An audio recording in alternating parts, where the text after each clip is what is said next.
અહંકાર વધારે હોય, અભિમાન વધારે હોય, તેવા અહંકારી અને અભિમાની વ્યક્તિએ પોતાના અહંકાર ઉપર જો અંકુશ લાવવું હોય, અભિમાન ઉપર અંકુશ લાવવું હોય, તો એના માટે ઓમકારનો જપ કરવો.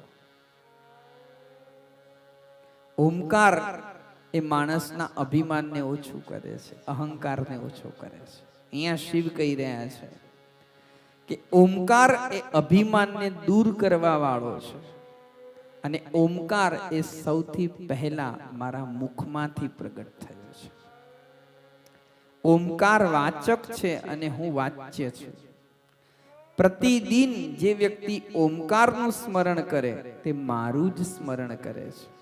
ભગવાન શિવ કહે છે કે મારા ઉત્તરના મુખથી અ, પશ્ચિમના મુખથી ઉ, દક્ષિણના મુખથી મ, પૂર્વવર્તી મુખથી બિંદુ અને મધ્ય મુખથી નાદ થયો છે.